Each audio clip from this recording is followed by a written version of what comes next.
you need to hear the story of hope, restoration, healing, and that's just the beginning, okay?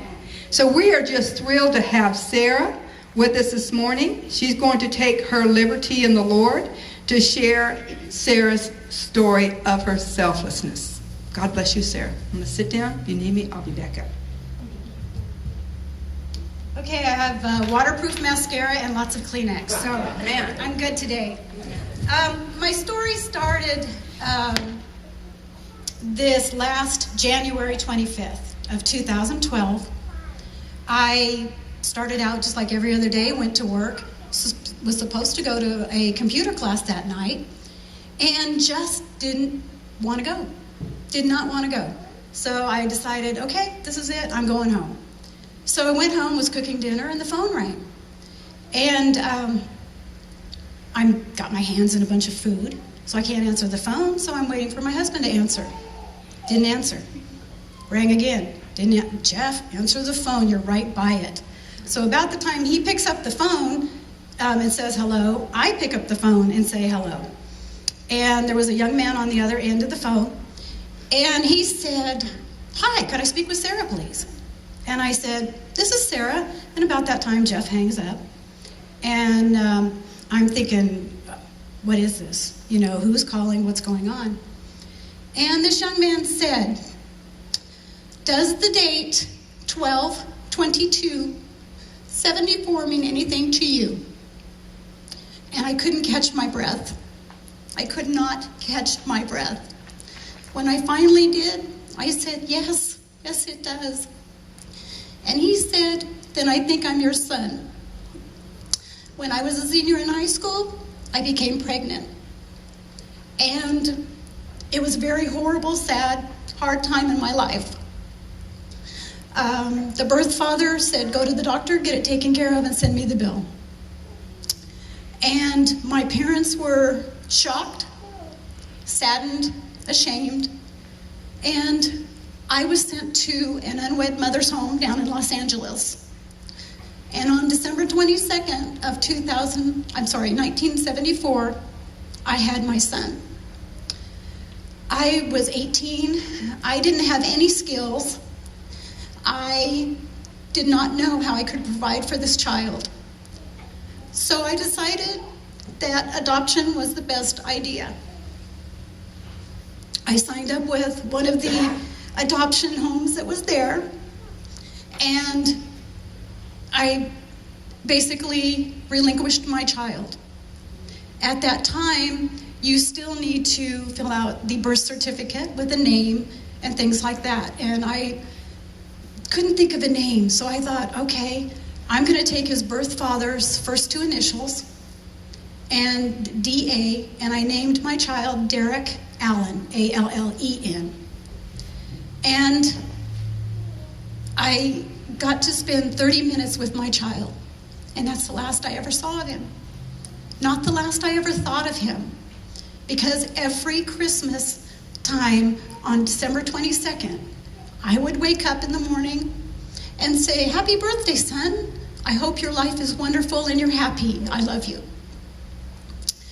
And so I didn't have to do that this past year, because over the year, I have gotten to know not only my son, but his whole family. They have welcomed us into their lives. They are now my best friends. We absolutely love them.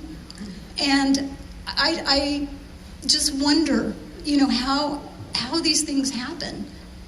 One of our conversations that I was having with his mother and father, I learned that Eric is my son's name now. His name is Eric Allen, A-L-A-N. And I told them, I said, thank you so much for keeping his name close to what I named him. And Carol said, I didn't know what his name was. We were never told. God put Eric in my heart years and years ago before he came into our life. And his father added the Allen. That's not coincidence, that's God. It's also God that I was home to receive that phone call. And so we've shared many phone calls, many blessed meetings. On March 11th, we went down there as a family and met his family, and never felt more comfortable in our lives. It's just been a wonderful thing that God has done for me. In September, the birth father had finally got to meet him and was down in the Los Angeles area. And I believe that God and his wife spoke to him and said, "You need to apologize." So I met with the birth father with the blessings of my husband, and he apologized to me. It's something that I never thought would ever happen. We talked for 2 hours about everything that had gone on, and he asked me for my forgiveness, and I said, "I gave it to you a long time ago." It still hurts, but I know that it's the right thing to do, because without giving him forgiveness, I was the prisoner. I was the one that was upset. I was the one that was hurting, because everything else was good, but I had to let go of that. And it was that next Sunday that I was sitting in here. I couldn't sing the hymns because I was crying so hard, and that's when I gave my life to God. Everything he had done for me had been put in place. Everything that I thought would never happen, happened for me. And as a side note, it's really kind of funny, because when I went to, my daughters did not know about their brother. However, my husband did. So we called the girls in and we said, we need to tell you something. We need to talk very seriously. And the girls sat over on the couch, and I told them the story basically the way I'm telling you. And my oldest daughter looked at me and she goes, "Is this the part where you tell us that you're just kidding and here's the real story?" Because we've done that a lot. We tease with our girls all the time. And my husband said, "No, it's the truth. Your mom had told me this right after we were married, and she's telling you what's going on." And Emily goes, "Cool, I have a brother." So it was wonderful. I can't tell you what it means to me to have these wonderful people in my life, things that I never thought would happen. And I've been telling the girls for the last couple of years that I am ready to be a grandmother, but I'm not ready for you to have them, okay? And about a week and a half after Eric had first contacted me, we were talking again on the phone. And he said, "I've got an off-the-wall question for you." And I said, "Okay." And he goes, "Are you ready to be a grandmother?" And I went, "Oh my gosh," just another prayer answered. They were having their own time of getting pregnant, and this was a miracle in their lives as well as a miracle in mine. And if you'll just indulge me just a little bit, I would like to introduce my family to you. My husband, Jeff.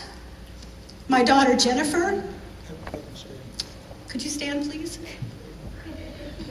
My daughter, Jennifer. My daughter, Emily. And my best friends, Eric's parents, Carol and Steve. And our son, Eric.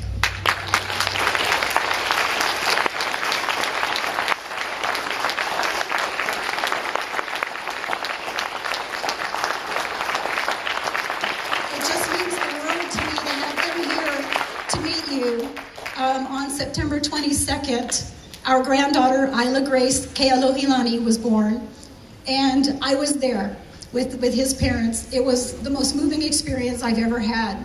And church, I'd just like to thank you for allowing me to share my story.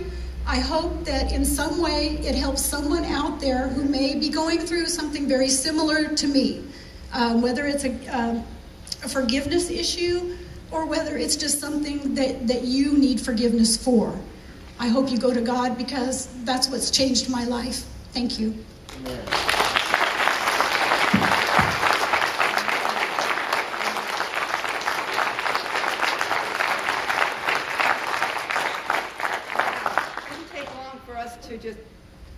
It didn't take long for me to really love and appreciate Sarah. She's precious.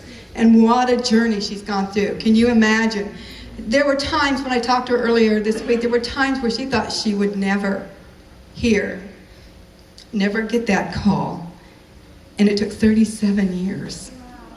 37 years longing, but God is faithful. And you know what? This is one situation in their lives, in her lives.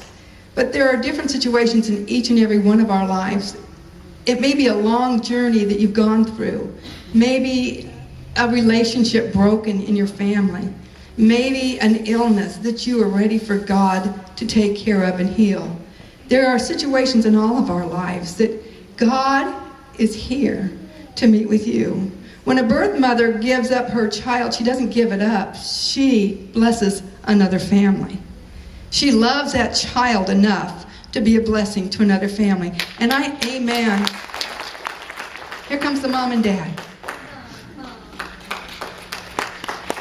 Amen. Give them a hand. God bless them. They also have a daughter that they adopted. You know, that's so much like God does to us. He gave his son, Jesus, he gave his son up for us that we could be saved. And then he chose us. And that's what Steve and Carol have done with Eric. God bless you, folks. Thank you so much. It's such an honor and privilege to be here today while Sarah shares her story and our story together.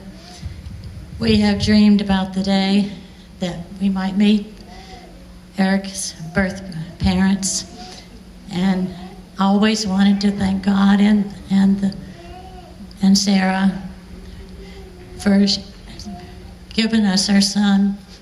We adopted Eric when he was 4.5 months, and what a day that was. We walked into the agency. I'm sorry, this is very emotional. It's okay. And we went into the room, and he was lying in the little bassinet, and sorry. And from that moment, he was our son, and we knew that God had planned for him to be our son. We didn't know for quite a while. We had applied at other agencies and then had no call, and we went to Holy Family Services, and we thought they were strictly a Catholic agency, and we were Methodist, and so we didn't apply there. And after 6 months, we did call, and they said primarily they were dealt with Catholic mothers, but they'd had a few Protestant moms. And I said, well, all we need is one.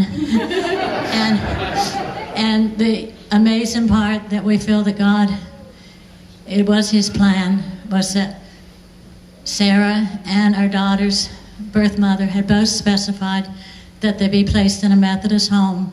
And we were that family to be blessed. And so blessed we were, and so grateful and appreciative to God and to the biological parents, the mothers, and we can never thank them enough for our wonderful son and our daughter. And now that we have met Sarah and her beautiful family, and we have all become extended family, and it has just been a fabulous year from the time we met. And we just look forward to many, many happy times of sharing fun times and of sharing our family and all the love. And there's plenty of love to go around. A few people have asked if we were jealous that there's a new grandmother, and we said no way, that there is so much love. And we are just we cannot express how appreciative we are to Sarah and to have her and her family in our lives. Thank you. Thank you, everyone. I am so thankful to God for the journey that he has taken me through, for our beautiful son, whom we love so much, and for the opportunity to meet his birth parents and say thank you. And thanks be to God who knows the plans he has for us. Amen? Thank you all so much. God bless you.